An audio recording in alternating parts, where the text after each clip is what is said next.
You're listening to the Incomparables Total Party Kill podcast, in which a group of friends play Dungeons and Dragons on the internet for your amusement. This is episode number 525, recorded February 2025, posted October 2025. A decline of Heist Elegance.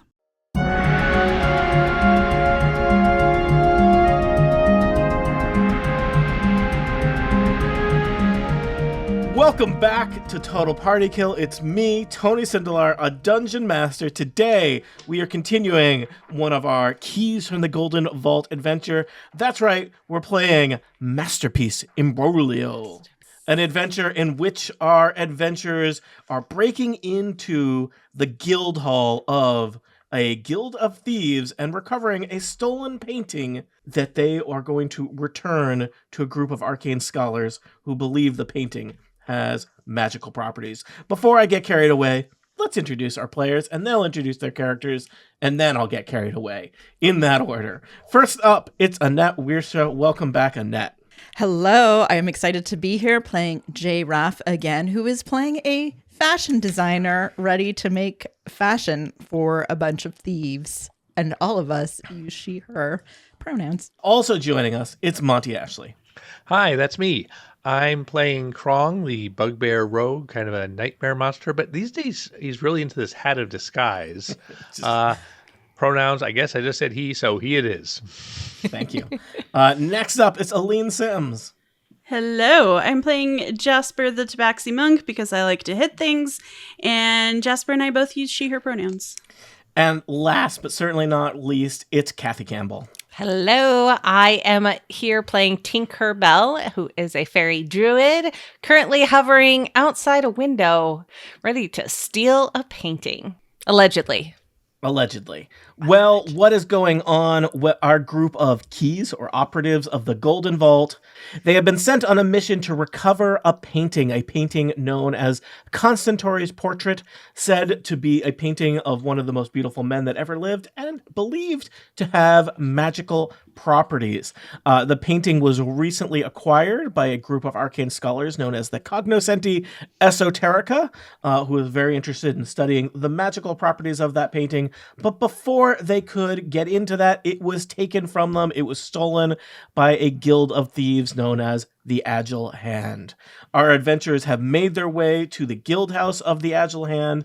They have posed as fashion designers, as you do, and so far have evaded detection. Most of the keys are currently entertaining, distracting, in conversation with one of the lieutenants of the Agile Hand, Elix the Saint. While Tinkerbell has snuck away in the night using the reconnaissance of other people, has found the painting in the top of a tower in the guild house. And so Tinkerbell, you are currently outside the tower, flying, floating, looking through a window, and there is there's a painting of a courtier, and the painting has, suggesting at least some truth to the rumors of magical properties, has greeted you. Excellent. And that's where we pick up. I believe the painting said something similar to, "Well, hello there," at the end of the last episode. Well, Tinkerbell. Well, okay. So here's my question then. The window. I know, just one for now. I'm assuming then the windows are thin enough to be able to hear the painting through it, or do I just see the mouth moving? You heard it. Okay, cool. I say, "Hi there. Do you want to come play?" I'm relatively comfortable where I am, but feel free to come in out of the chill if you'd like to stay a while and chat. I would love to, but first I'm gonna do. Well, I don't really have. I don't think. Let me check and see if I have some sort of detect magic thing. I don't, but I would like to check and see if there are any physical traps. Okay, roll perception. It's a good thing I have a +6. I got an 11. Okay, you do not see any traps around the window. The window just seems to be a window. I will say it's a relatively small window. Like, I imagine it's like This would not be a window that a normal-sized creature would be able to enter or exit. In addition to, it's got a pane of glass in it, and it's got lots of little panes of glass, and it's also 3 stories up. But thankfully, I am not a normal-sized person. You are not. And the window is big enough to fit the painting, though? Yes, I believe we Okay. discussed that last time, and I think I agreed to that. Okay, good. Excellent. I'm glad somebody remembered. Yep. All right, so Tinkerbell is going to are the windows able to be opened, or am I going to have to this is a non-open. I think this window is not designed to be opened. not designed to be opened, which is very unfortunate. Okay, so pass without trace is something that I have, but I'm unsure if that would. So it just is a bonus to dexterity and stealth checks. Correct. And leaves no tracks, but I believe that would help contribute to minimal noise possibly being heard. I think it would help. What do we think? I mean, obviously, this is clearly stuff that we would have discussed, Do you ahead have of time. these tools at all? No, but I have calligrapher's supplies. Thieves' tools would have been almost the really same. helpful. Listen, blame James. He helped me make this character. Can you just whack at it quietly? Yeah, Yeah. break the glass quietly. Yeah. Quietly break the glass. Sure. All right, I'm going to quietly break the glass. All right. I guess give me a stealth check. I think that's going to be hard. We're going to assume that basically, you're a level 5 adventurer. Yeah. Your ability to break a window is, total. That's totally with it. I mean, I feel confident that I could break a window, and I'm I have limited abilities in the real world, but I could break a window. Level 1 human. This is The basically, Dunning-Kruger effect. yeah. Yes. This is attempting to break a window in a controlled, stealthy manner. Yeah. So give me a stealth check, Tinkerbell. 16. Okay, that's very stealthy. I was going to be you need to get 15 or higher because this is not easy to do. Well, that did. Kathy, do you know how to break a window in a relatively stealthy way? Well, it's going to depend on many, many factors, of course, allegedly, hypothetically. Probably making sure that you don't, cut yourself is going to be important. If you have Any recommendations for that? We're pivoting into the educational market. Well, if I have calligrapher's supplies, And you do. one would assume that there's a small knife involved, very tiny one, that I could utilize to maybe cut out the grout or whatever is putting it in the the little. This is a medieval window. It's not a modern window, and so you cut out the panes and then are able to basically remove the window frame for that. I always think of there's a scene in the Blues Brothers, a movie I very much enjoy, where one of the Blues Brothers takes off his hat and punches through his hat to smash a window without cutting his hand open. That's really smart. Classic. Look, I've never, I don't wear a hat, and I've also never broken a window. Coincidence? Or are those two items related? I don't know. If I wore a hat, I'd be breaking a lot of windows. That's what I'm saying. And that, I believe, is the broken windows policing theory. I'm Yes. not sure. Okay. Good news, Tinkerbell. You are now inside the tower. Looking around, because not just looking in through a window, you are in this space. So the tower chamber, it's lit by a pewter chandelier suspended from the beams. There's kind of a conical roof area above you. And there's a cluttered writing desk right next to where you kind of climbed in through the window. I flew in, but yes, flew okay. in. There's a padded chair right next to it, and there is a stairway descending down. I think you may or may not know, based on Krong's reconnaissance, that Guildmaster Dusk's sleeping quarters are right below this chamber. And the main feature of this room is, of course, Constantori's painting. Yeah. Cool. So without touching the floor, because unsure of what sort of anything is here, going to fly across to, I guess, The painting. grab the painting. Okay. You're grabbing it with your hands or with your eyes, would you say? Oh no. With my mage hand, of course. I think. Are you actually grabbing it with mage hand? Yeah. I don't think, wanna- You know what?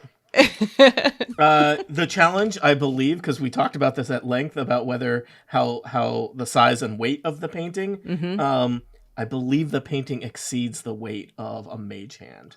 Because the painting weighs 15 pounds. Oh, that's right. You look at that and you're like, that's a 15-pound painting, and I believe mage hand weighs Is 10 pounds. 10. Maybe your mage hand goes over and it's like, if only I had 2 mage hands.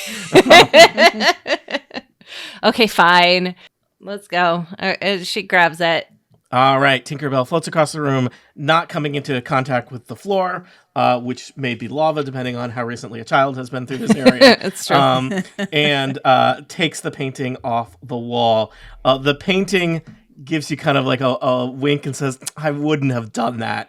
As you take the painting off the wall, you hear kind of like clearly the painting was like on a hook and was kind of a counterweight. You hear weights moving like in the wall, and green smoke starts to billow into the chamber. Cool. Give me a DC 14 Constitution saving throw, Tinkerbell. Oh no. I got a 7. Oh no. Oh no. Tinkerbell, you are just you like the green clouds of poisonous gas are just like seeping into your lungs. You are going to take 36 poison damage. Oh my gosh. Are you still up? I what's your have situation? 2 hit points. Oh.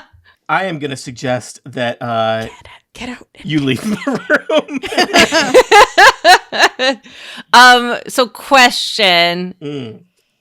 did the painting move when I took it?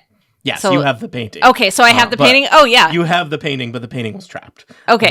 So, That's fine. I'm cool with yeah. that. Okay, Yeah. I mean, yeah.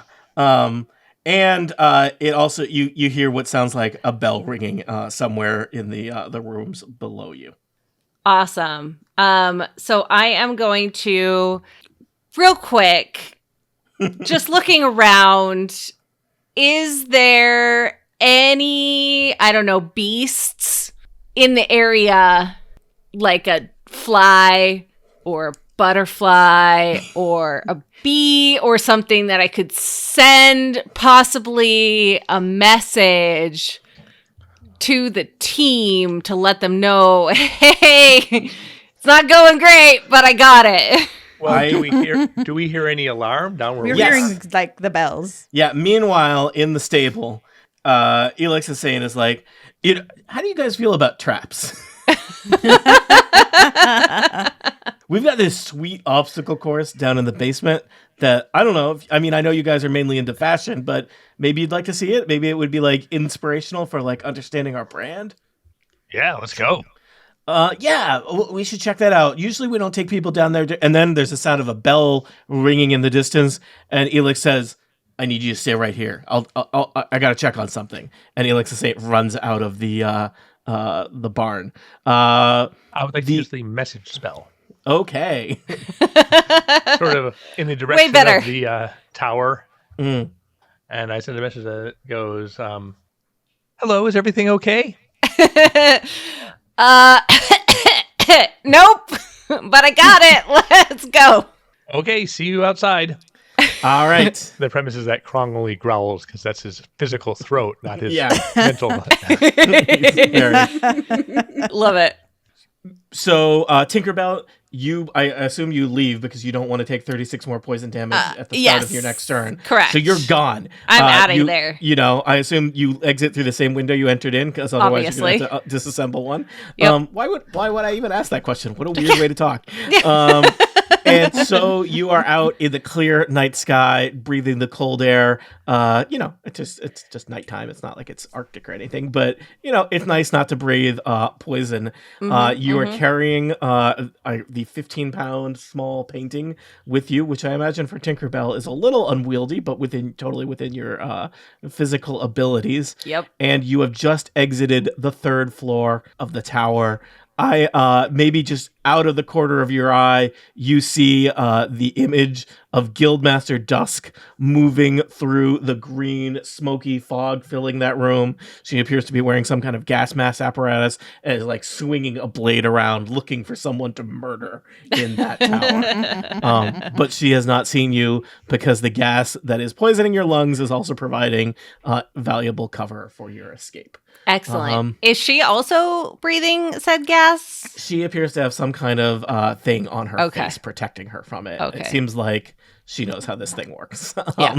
Yeah. Function and fashion. Yeah. Even so, I would not have a poison gas trap up the stairs from my personal living quarters. No. Yeah. Right? It's just gonna like sink down. Yeah. I don't think they worried back then about like air quality the way we do. Back It's then, like little poison Oh. while you sleep. No big Yeah. deal. Yeah. Just like now, they don't have an environmental protection. Oh, no. Escapism. Too soon. So Tinkerbell, and I believe you have cast without you cast pass without trace. That lasts like an hour. So Yeah. you're as long as you are able to concentrate. Though actually, you just took a lot of poison of damage. Yeah. You may no longer have the benefits of that. Give me a quick Constitution check. I think you would have to roll very high. I believe it's Okay. a Constitution save target 18. Yeah. So probably you're not concentrating anymore because you're concentrating on breathing, but maybe you are. Let's find out. Yeah, let's see. Well, that didn't work. I got a 15. All right. The good news is you're alive. The bad news is you are no longer concentrating on Pass Without Trace. I'm really excited to see the next part of your plan. Again, I don't want to criticize anyone, but there have been, like, if we were to chart the elegance level of a heist, there was an early part where you were confidence tricksters and you were posing as fashion designers and you got to scout like a large part of the thing and you gained the trust of an important member of the adversaries. And then there was a part where you smashed a window, took a painting, and ran. Rude. I carefully technically removed out a the window. window. I did not smash it. Just Stealthily. clarify. Stealthily. You're right. Yes. That was Yes. that was an unfair assessment of what Yep. just happened. Yep. I mean, Tinkerbell could like hide the painting, come back to us, and they would not know that it was us in that window went through there. That is true. Pretty good. I Yeah. would probably Really Be like, suggest. I don't know what's happening. Then Oh, we we just should go go. through this escape room thing that Tony absolutely promised us that he had planned. I am just going to suggest that maybe you don't want to be the visitors at the guild house that just got robbed. Yeah. And that when Elix stops to think about it, oh yeah, Tinkerbell wasn't in the stable when you were all talking. He doesn't seem that smart though. No, but Yeah, but still. I'm just saying things. I say things. That's what I do on this podcast. So, Kathy, what is Tinkerbell doing next? I mean, okay. We didn't think of an escape plan. And by we, Nope. I mean me. We have a carriage though, and He had horses the or carriage. something. Yeah. Car chase. Where was the carriage again? Where I was think the carriage again? the carriage is basically parked in front of the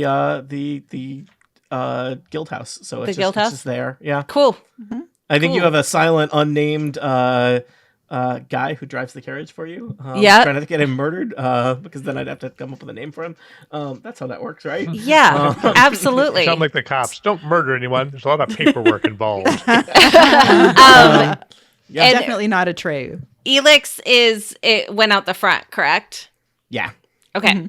So I'm going to retrace my steps.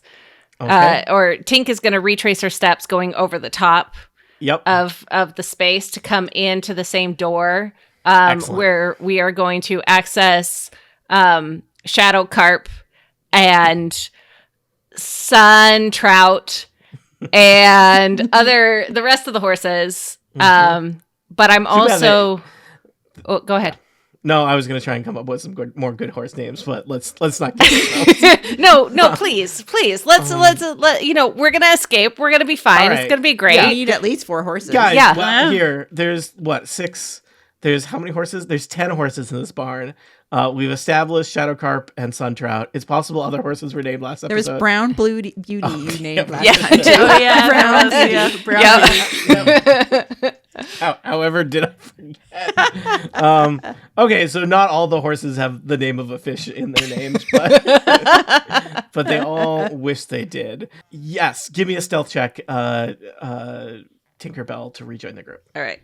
What is with my 5s? Jeez Louise. I'm going to put this in jail. Stealth 5 plus 1. I got a 6. Sorry, guys. All right, there are shouts from the low-level guild members who are in the yard. Someone says, "Up there on the roof!" And people are shouting and yelling, and there's, I think mainly chaos and disarray right now, as the most of the guild members who are stationed on guard duty are not high-ranking, and they just they're not real go-getters. A lot of these people are lacking in initiative. I mean that in a non-Dungeons and Dragons sense, but also probably in a Dungeons and Dragons sense, and are kind of waiting for someone to show up and give them orders. So, Tinkerbell, let us assume that you've flitted across the rooftops, down the side of the stables, and rejoined the group who is inside the stables. There is, I think, still watching you is Brick. Brick the bandit. Oh, is yeah. here. Oh, yeah. I was Poor wondering. Brick. Yeah, okay. Yeah. And in fact, I think Brick sees you come. Now, Tinkerbell, you don't have like a bag of holding or anything, so you're just carrying, holding the painting. carrying a painting. Yeah. Okay. Question Mhm. about my druidic ability to change into animals. My wild shape thing. Yep. Am I able to say if one was maybe holding a painting? Any of your stuff just comes with you. Just comes with you? All Just right. comes with you. Cool. So I could turn into a horse and then You would be a horse striding into no an unaccompanied horse, just striding into a stables. yes. Also, But- you wouldn't be able to talk. I heard the good oats were here. I just said you wouldn't be able to talk. Excuse me. No, I can. It says you retain your personality, memories, and ability to speak. So Oh, wow. suck Wait, it. not polymorph. Yeah. Oh, I thought most wild-shaped creatures couldn't talk. Okay. I don't know. No, my idea was you guys getting on other horses and then we run off, but the painting is safe because it's in Because Inside of you. Yes. Yeah, I love it. Yeah. All right. Let's do it. So, Let's go. do you want to do that, Kathy? Yes, I do. All right, it happens. A horse walks into a barn. Brick and Krong, Jasper, J-Raff, the three of you are standing there. Brick is standing there, unsure of what to do. A horse strides into the barn. What happens next? I use message on the horse. Tinkerbell, is that you? Yep. Should we leave? Yep. Okay. How about I also have the ability to do a fog cloud, which could help, I don't know, block. Yeah, couldn't hurt. Run it. Confused. Couldn't hurt. Yeah. Can you cast Fog Cloud while you're a horse? Listen, there's nothing that says I can't. I don't know how druids work. I don't know either. So yeah, that is what you are. You're a druid. Yeah. Right? Oh wait, nope. Druids cannot cast spell while using wild Darn shape. it, never mind. But But- we can Good run luck. really fast. Yeah. Let's just go. I'm going to walk over to Shadowcarp. Okay. Shadowcarp looks at you with longing eyes. Eyes that long to run free. Eyes that, would love to go for a midnight stroll. Gallop. Yeah. That is tired of this charade of being part of a front for a Thieves Guild operation. I will open the gate. This is no life for Shadowcarp. Brick says, "Hey, what are you doing?" I will walk inside and get on Shadowcarp. All right, you are riding Shadowcarp. Jasper, what are you doing? Brown Beauty. Okay. You head to Brown Beauty. And J-Raf? I believe Sun Trout was the other one. And I am mounting Sun Trout. All right. I'm going to ask each of you, Jasper, J-Raf, and Krog. I'm going to point out Tinkerbell is currently a horse. One of you could have been on Tinkerbell. I feel that's rude, though. that I do like your friend in horse form, unless you have explicit permission. Consent is important. I'm going to ask each of you to make a very easy animal handling check. We'll see how easy that is. I'm looking for 7 or above. I rolled a a few. 1. Yeah. I rolled an right. 8. All right. Shadowcarp is feisty. So Krong is gonna Krong ride is Tink. bucked off of Shadowcarp, and Brick Shadowcarp says, was "Stop not- that!" Was not expecting a 7-foot bugbear. Yeah. Like 400 pounds. Yeah. Brick runs over and he gets in between you and Shadowcarp, Krong. I mean, I run and get on Tinkerbell. yeah. Okay. And do you wish to ride off into the night? Heck yeah. Yeah. All right. And so Immediately. you Yeah, ride just- off into the night, leaving your carriage behind to answer confusing questions. I'm just an Uber driver, man. I don't know. I mean, I hope that guy doesn't get tortured to death. As you're Yep, riding same. off into the night, I guess the painting can't talk to you, Tinkerbell, because it's just like part of your being. Inside. Yes. Yes, inside you. But you're riding off into the night. You hear clearly there's lots of shouting and people running around with torches, searching for people in the grounds around the Agile Hand Guild House. It occurs to you that some of you, did use names and identities that are extremely similar to your own, and that a lot of wanted criminals have seen your faces. But you have successfully escaped from the Agile Hand Guild House with the item in question. It seems like perhaps this is winning. Question mark. How elegant is our plan now, Tony? Yeah, we didn't even have to roll for initiative. As you are... And Tinkerbell literally carried Krong away, which is sort of delightful. You are riding through the darkness, through the night, through the kind of rolling hills near the Agile Hand Guild House, headed back for Varkenbluff, when you see that the road ahead is blocked. It looks like someone has put a bunch of tree trunks across the road. Like, can we go around them? It would be hard. They look like they are significantly blocking the road. Or on horses. Horses don't need roads. Oh, Yeah. horses don't need roads. They do like roads, I think. Yeah, but we don't need them. You don't need them. You want to try and go around them? Yep. Yes. All right. It looks like there's a little bit on one side. There's kind of some cliffs. On the other side, it's a little bit more foresty. You kind of try and squeeze around them. As you get close to them, give me a quick perception check.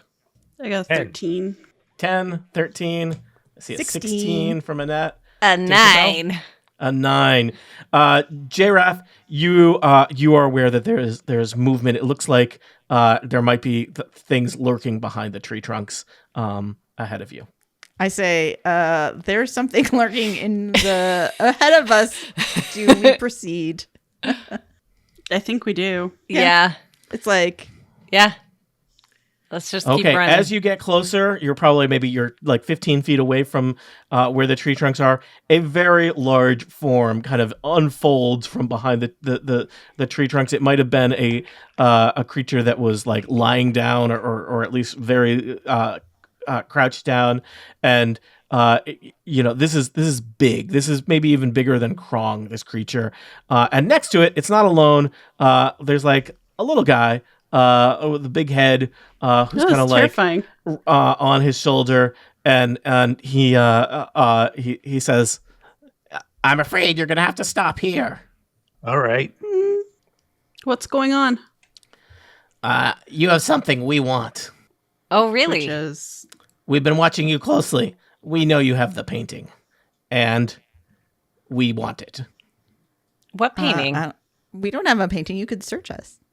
Yeah, the horse is right. What painting? Yeah.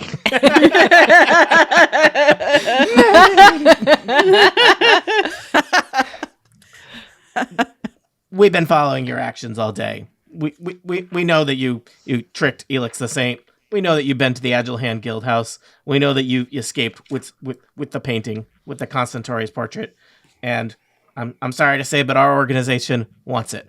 And we want it a lot more than we want you alive. Two other shapes kind of appear in the woods behind you. Let me just describe the four creatures that are kind of around you. They're more or less surrounding you at this point. There's, I think most of you would recognize the big guy as an ogre, big kind of lumbering goblinoid creature, big tusks. This one has kind of like buffalo-like horns sticking out of the side of his head. And it looks like he probably did not have very much trouble felling a bunch of trees and using them to make a nice little roadblock here. The guy doing all the talking seems to be a particularly diminutive little goblin fellow. But the two shapes that have emerged behind you, this is such a weird collection of guys. One of them appears to be kind of like a bipedal wolf. And the other one is a very striking man, pale face, garbed in kind of swirling black robes. Edward and Jacob. I guess so. Yeah. Do they have an ogre and goblin friend, maybe? But listen, we only got 4 books in the Twilight series, so you never know. You never know. First, let me congratulate you on your surveillance. Very accurate. Very well done. What organization are you guys with? Oh, well, we're the Seven Shadows, and we want you dead. And they roll for initiative. What? Oh, You just said that you wanted us alive. All right, fine. okay, fine. And there's only 4 of you, by the way. Yeah, I knew Monty was going to latch on to that immediately. Monty, I think the implication might be that they're not all present. Yeah, because 3 of them died already. No, 3 of them are going to... organization. Wow. I rolled a 22. All right. I rolled a 7. I rolled a 4. I'm going to assume that the horses are not combatants. I don't know. I mean, I could ask them. I think their ability to do stuff is limited. Probably. All right.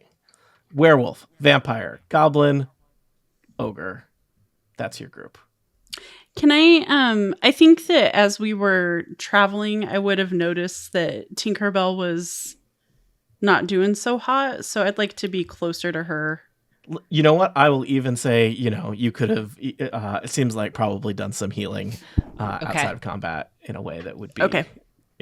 So if you want to have spent some powers on that, please feel free to have done that. How many? I've got to find it. I've also got cure wounds. I have plenty of wounds in my lungs. That's 36 points we need to heal back here. Yeah. 1 cure wounds, which is 11. I will take that. Okay, so Kathy, I'm going to do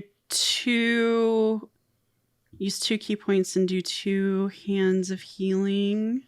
I can do another cure wounds if needed. So 16. Yeah, that puts me to 29. Let's keep the others just in case. We need it in the middle of... Because I also have a healing word. Okay. That I can throw in there. And I'm, 9 under. But who That's not knows terrible. what will happen. Yeah. This is way more doable than 2. Krong will go first, then the ogre, then Jasper, then the goblin, then J-Raff, then Tinkerbell, and then the werewolf and vampire seem to be a little bit slow to figure out what's going on there at the back. Too So busy again, gazing mooningly into each other's eyes. Yeah. And testing their true for each other, probably. Yeah. Yes. So again, to paint the picture that you have walked more or less into an ambush. There's a bunch of tree trunks stacked across the road, blocking your progress. The ogre and goblin are kind of like standing on top of those, yelling at you. And the werewolf and vampire have kind of snuck in behind you not stealthily enough to surprise you, but at least to surround you and keep you from just riding fastly on your horses back the other way. Krong, you are currently on the back of a wild-shaped druid. Yes, I would like to fling myself off of said druid into these trees over here.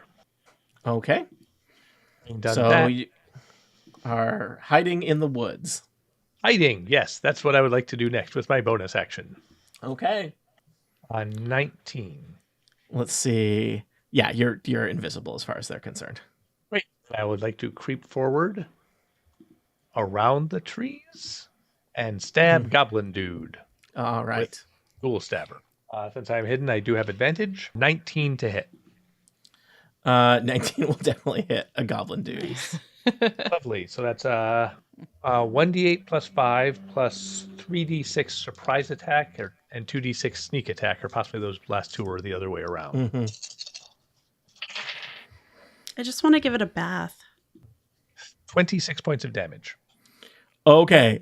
The goblin goes down as basically just like his throat erupts in a spray of goblin blood. The ogre looks at him in shock and says, GD! We'll never learn Goblin Dude's name, but presumably his initials were GD. And yeah, strong opening move from Krong, which is to say, assassinate the little guy. Also, while I was hidden, I dropped my disguise. So they saw a roly-poly British type man go into the forest and a nightmare monster come out of the forest. Okay. Wow. I'm gonna not invest a lot of time into the mysterious backstory of GD and what his life was like. Krong, are you done? Yeah. The ogre is next. Big hulking creature garbed in a loincloth. It's got like a big old club, and he looks angry about the situation where somebody just murdered his partner in crime. He is going to take a big swing with a great club in the direction of Krong. Of Krong? You did just murder a guy. I have rolled a not very impressive 11. Oh, that will not hit me at all. All right, just nowhere near you, just like knocks a bunch of branches off some trees, and he says, I'm gonna get you! And that is the ogre's turn. Jasper, you are next. Ogre ahead of you, Dogman behind you, Vampire off in the corner. Did I see what happened with Goblin Dude? Oh yeah, you saw him die. Okay. I think I'm gonna dismount and run back to the werewolf. Okay. And I'm going to attack with my short sword. All right. Got a 26 to hit. Ugh, you stab right at him. A mere 7 piercing damage. But then I'm going to... Just checking, your short sword's not like made out of like silver or anything. No. I have no magical weapons. No magical. All right. Let's see. You know what? It doesn't. He is immune to damage from non-magical weapons that aren't silver. Immune. So I see that nothing happens. I go to hit him with my claws. Nothing happens, even though I got a 22. You stab him with the sword, and then you pull it out, and the wound just like seals shut. Okay. And then you punch him, and he's unfazed. Your claws aren't magic, right? Unfortunately, no. Nope. I mean, I like to think so, but not technically. I'm gonna say this dude's not taking any damage from my weapons. Okay. And I used my bonus. No, I didn't use my bonus action. I don't get disengaged as a bonus action as a monk. Oh. I'm just gonna stand here and be fodder All right. for the werewolf. Well, it would be Goblin Dude's turn, but R.I.P. He's no longer with us. Him. He did do all of the talking compared to his otherwise sullen and voiceless partners in crime. We'll always have to think about Goblin Dude fondly.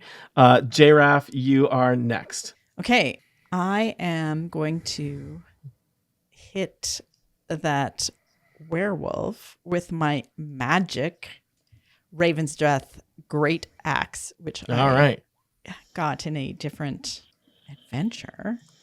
And I rolled a 22. All right, you rush over to the werewolf, use your Raven Great Axe, and slice at him and hit him. And it's 12 points of damage. All right, it's a start.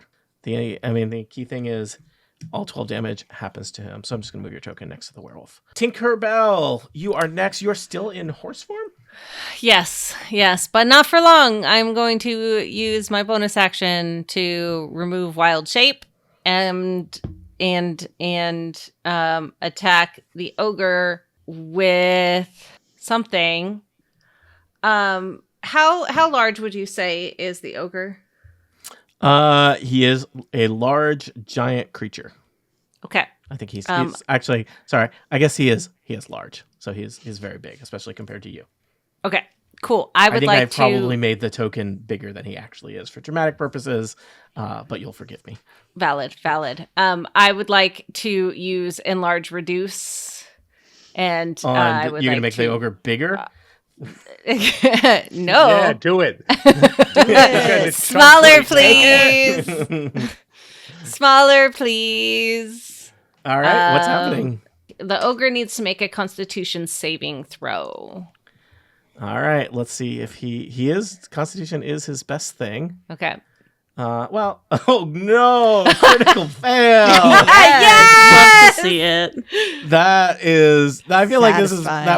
that was probably the turning point of the battle right there. Is when the biggest guy just got magically reduced. So tell us about what happens to an enlarged and you're going the reduced. I'm going the reduced direction. Yes. The target size is halved in all dimensions, and its weight is reduced to 1/8 of normal. This reduction decreases its size by one category, so it goes from large to medium. Until the spell ends, the target also has disadvantage on strength checks and strength saving throws. The target's weapons also shrink to match its new size. While these weapons are reduced, the target's attack with them deal 1d4 less damage. All right. I imagined this was a thing that was a big hulking beast that was kind of towering over Krong, and it's like a head shorter than Krong. Still very wide, but Krong is now taller than this thing. And I don't think that this is a creature that is used to looking up to things. I'm going to cross my arms and go, and then my turn is over. All right. Team Twilight is next. The werewolf is fighting J-Raff, and it's going to do... it's going to try and claw you, and then it's going to try and bite you. So, first up, claw attack, 17 versus AC, J-Raff. That hits. Okay. You will take 6 slashing damage as its wolf claws tear across you. Hey, where's Jasper? And then I have rolled a 12 for a bite attack. That does not hit. So the werewolf has sliced at you for 6 slashing damage as its claws rake against you, J-Raff. Then it snaps at you with its horrible slathering jaws. I think thinking about it, it's probably better to be clawed by a werewolf than bitten by a werewolf for a variety of medical reasons. So 12 versus armor class for the bite attack. Yeah, and that does not hit. All right, yeah. Good choice to not be bitten by the werewolf. That was my choice. Yep. Yeah. The kind of vampiric-looking fellow is next, and he seems to just kind of glide across the ground, and he is going to... I think he's going to go for Jasper.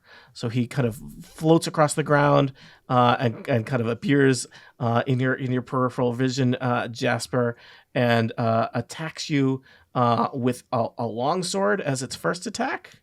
Okay. I rolled a 19 to hit. Yep. That'll do 8 slashing damage. And then the strange man with a kind of gloomy look on his face just kind of stares into your eyes. He's using a life drain attack. That is going to be a 21 to hit. Oh, geez. Thankfully, I rolled very low on the damage. It's 4 necrotic damage. I need you to make a DC 13 Constitution saving throw. 14. All right, you made it. You have the sense that was a good thing to do. So, against this vampire, vampires are probably things that many of you adventurers have heard about, but perhaps not very many of you have had to square off against toe to toe on a dark, gloomy road while you're just trying to ride away with a stolen painting. Krong, you are next. Before you go, I just want to check. Was there any effect on the ogre's hit points for being smaller? No. No. Nope. Okay. I know I'm standing right in front of this guy. Yep. I can kind of move 5 feet over here without triggering an opportunity attack. And surely now that I'm against this cave and deep in the forest, I can hide, even though I'm just within 5 feet of him. I'm going to say you have disadvantage on hiding from someone you're 5 feet from. I'll take it. I believe in you, Grong. Also, amazingly, this ogre, he has a thing that players love to brag about. Dark vision. Well, it would have been a 29. Instead, it is a 14. I'm going to say that he knows you're there, but he has lost sense of exactly where you are. You are hidden from him. Can I attack him with advantage and all Yes. that? Lovely. Yes. Basically, you have successfully, he doesn't, he knows he's fighting you, but, the attack is going to catch him by surprise. The attack is a natural 20 for a total of 20. Oh, yes. Take that. That ogre does down. hit an ogre. They don't have one of those special armor classes where they can't get hit by crits. It's good to know. That, of course, I am referring to the classic Dungeons & Dragons creature, the jerk displacer beast. So this is going to be 2d8 plus 66 plus 5. 66. Love it. He's sick. This is a sound effect. Yeah. Yeah, get that Foley work. 32 points of damage. Okay, you have bloodied an ogre. Nice. Bloodied? All right, this is going to take a while. I will tell you, this guy's main kind of feature as a thing is he's big and he has a lot of hit points. Now he just has. He's pretty easy to hit. He's like a shed if a shed was dangerous. And I will look him in the eye and say, "Your turn." All right, it is his turn. Oh, no. Metaphorically. He swings at you with a great club attack. But it's smaller now. Yeah, it's smaller now. I am not rolling well for this battle. 12 to hit. Nope. All right. Appreciate it. Unimpressive. He also just gets one attack. Jasper, it's your turn. A vampire has appeared in your peripheral vision. There's also a werewolf. Basically, you are you are the meat in a vampire werewolf sandwich, which I'm sure there's a large section of the internet that'll cover that. Yep. Yeah. Summoning book talk. What do I know about vampires specifically? What do you know about vampires? Give me give me some kind of arcana history, something like that. And if you want specifically, I'll be happy to tell you more about specifics. I'm bad at both history and arcana. Yeah, but you might roll high. Might roll high. Okay, I'm gonna do an arcana check. Ooh, Sure. that was a crit. Woo! See? Nice. You know everything about that. Okay, at this moment in time, I'm specifically interested in how to injure and or kill a vampire. And you're asking about vampires, not werewolves. Vampires, not werewolves. Because All I already right. know the werewolf won't take damage when I hit it. So Yes, the werewolf is immune to non-magical weapons.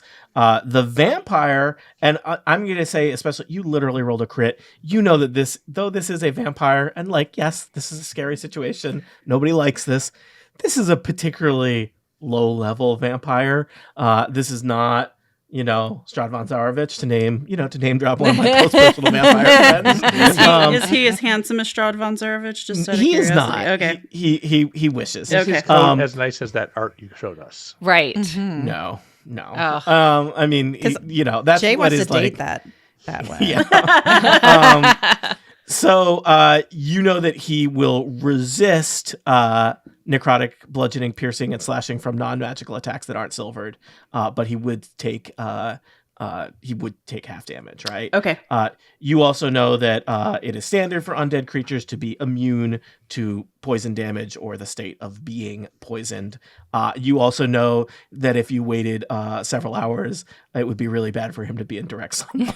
I mean, can we talk to him for a long time? Like, Yeah. Just watch the sunrise together. So romantic. Yeah. I have a spell called Daylight. Ooh. You also specifically, I think, would know, Jasper, that the thing that this creature did to you before, this life drain attack, basically, if you had not succeeded on that Constitution saving throw, your maximum hit points would have been reduced by the damage that you took. Okay. And if you died, you would rise as a zombie under the vampire's control. So don't do that. Okay. Pro tip, me to you, Dungeon Master to player. Don't die and be resurrected as a zombie that I then have to manage. Again, it's so much paperwork. Yeah, Totally make you manage So it, much too. paperwork. you know. Challenge accepted. Yeah. So I'm going to say that was all just you thinking about vampires, free action on your turn. Okay. Yeah, monks against magical creatures is rough Yeah. until you get something that I assume there must be items that allow your hands to count as magical weapons. I think that happens at like level 10 or so. You just get a feat that's like your fists. Are No, now hands, magic. not feet. Well, you're a monk, both, really. Yeah, Yeah, that's true. so Your entire body is a weapon. All right. Well, I was contemplating disengaging and trying to hit the ogre next time, but I feel like Krong is looking good over there. So I'm gonna hit the vampire and take the half damage hit. All right. So my first attack was a crit. That is your second crit That is my this s- turn. Oh, Aline is rolling those in roll 20. For so proof. It's like, yeah, you're just nerds will write in to let you know that your chance of rolling a crit. I'm probably going to say this incorrectly, but I believe 2 crits in a row is a 1 in 400 chance. So, way to use all of your good luck here in Dungeons and Dragons and not in real life. That's how that Yep. works. Yep. That's basically true. Yeah. Yep. I'm okay with that. So with the crit, that's 13 damage. All right, but then I have it. Are you sure it's only 13? It's not It's more than 13? only 13. Yeah. Okay. And then my claw attack. That's a 3. So we're He doesn't notice that. yeah. Yeah, because you just stab him really good with the sword, and then you just lightly punch him on the shoulder. stroke his Hey, arm. buddy. Yeah, hey, buddy. You got this. Wondering. Do y'all think I should use a key point, or do you think I should just save it for now? I'd use it. Beat this guy Yeah. up. Yeah. Yeah. This is probably the last fight of the day and the adventure. Yeah. Okay. So I'm gonna use a key point to do 2 unarmed strikes. The first is a not natural 20. The second is a 10. So I'll roll.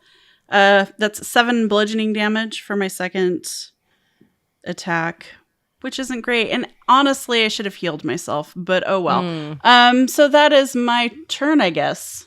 All right. J-Raff, you are next. There, you're fighting a werewolf. There's a vampire nearby. Also some horses that we don't talk about and other stuff. Don't hurt them. They're just chilling. I murdered some horses once in an adventure, and the players took it real bad. Yeah, no, these horses clearly have traveled with the bad guys Yeah. for a while, They so know they're better. very So familiar. what you're saying is they're bad horses. they're No. They're smart enough to They're get out smart. of the way. Yeah, they get out of the Okay. way, but they don't move. They don't run away. They're just Okay. going to wait until it's time. These are not horses that are going to snitch on you. Yes, They're not the first exactly. ambush. They're not going to freak out. Got it. Yep. Okay. So, I rolled an 18 for my Raven's Death Great Axe. and you're targeting Oh, the werewolf that again. Yeah, that'll hit. There we go. Slashing damage. 15. That's max damage with that. Nice. 12 All right. 12 Wow. plus 3. Werewolf does not care for that. Yeah. He is annoyed. Anything else, JRF? No, I have no fun bonus actions. I yell over to the vampire saying, "Hey, if you stop attacking my friends, I'll go on a date with you next week." Interesting. Tinkerbell, you're next. All right. I would like to. See how J-Raff didn't make a charisma check? She just knew that it was like. I have like +3 charisma. I'm good at it. We are going to shoot poison spray, and I'm going to roll an attack. Who are you attacking with? Oh, sorry, ogre. The ogre. Ogre. The big ogre. guy. And I rolled a crit. I rolled a unicorn. Nice. Wow. This is, I was worried that this might be, this is a very kind of weird asymmetrically fight with the types of abilities these guys have. But it turns out there's no accounting for you roll multiple crits and I roll very poorly. You also roll after crits, roll. but a critical fail. Okay, so remind me what I roll for You damage. roll all the normal dice you normally do Okay. times 2. So the Okay. dice get Yeah. doubled, but not the thing you add. Okay. Yeah. So I normally roll a 2d12. So 2 12s, and I will then roll them again. Yes. Right? Yep. Yeah, Okay. or you can roll 4d12. 4. Well, I four. only have 2. So Well, Oh. that sounds like a mistake on your part. You should I know have it's 12. true. It's true. It's true. All right. 13 plus 6. 19. So 19, and then 11. How did you roll that 13? 12 and a 1. Okay. So 19 plus 11. 30. 30. Yeah. All right. Your poison spray hits the ogre in the side of the head, and his skull just melts away. Excellent. He's dead. In Clay's that's unclear. Ogres need skulls to live. That's just science. Yeah, Tank takes down an ogre. yeah. Thanks, Krog, for your help. Let's see. Oh, wait. Werewolf Hold and on. vampire. I Oh, also have a bonus action to produce flame. Mm. I can take a magic action to hurl fire at a creature and object within 60 feet. And so I would like to turn around and shoot at the werewolf. 16. 16 will hit the werewolf. You know, the werewolves are really intimidating looking, but then when you think about it, it's like there's no armor. It's basically just a dog that's wearing pants. And they're not great pants from armor perspective. So like they don't have a lot of protection going on. All They right. look pretty flammable. It's not Yeah. going to smell great. No, I mean, and this werewolf was probably sitting in the damp woods waiting for you guys all night. He's very wet. All right. So 2d8. Did I push the button? Did I roll it? No, I didn't do it through. Okay. So a 3 and an 8. 11. All right. The werewolf is bloody. The clearing smells like burnt wet dog. Ew. And it is the werewolf and vampire's turn next. The vampire looks over at the werewolf and says, "Edgar, it's time to go." He looks back at you all and says, "You have made a powerful enemy here tonight. The 7 shadows." He looks over at the fallen form of the ogre and the goblin. "The 5 shadows will return." And he turns into a cloud of bats that disappears into the night. Bats. The werewolf kind of transforms into a more just full wolf situation and runs away. You could take opportunity attacks at him, but it won't be enough to stop him as the remnants of the 7 shadows return to the shadows from whence they came. Jerks. And so the rest of your trip back to Varkenbluff goes without incident. The painting, no longer trapped inside a wild-shaped horse, does have thoughts and feelings about this whole situation. But I don't know how much you want to talk to the painting. What was it like Which part? when you were inside a horse? Well, I mean, I don't want to speak out of school, but the word that comes to mind is musky.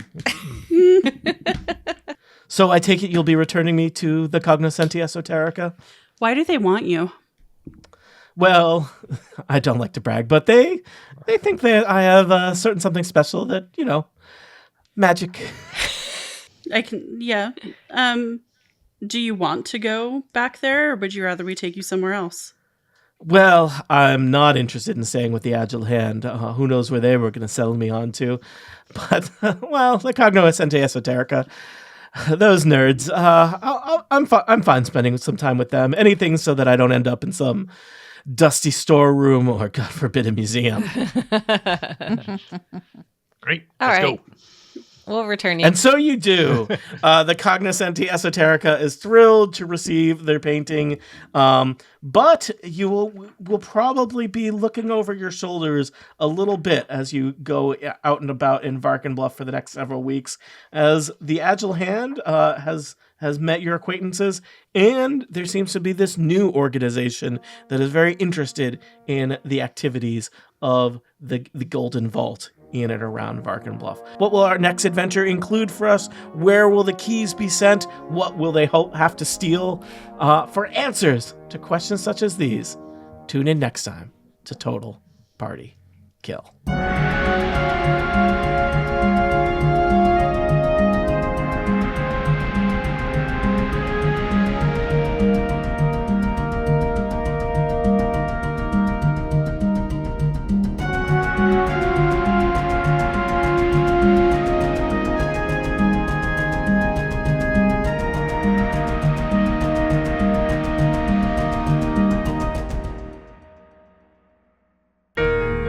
The Incomparable Podcast Network.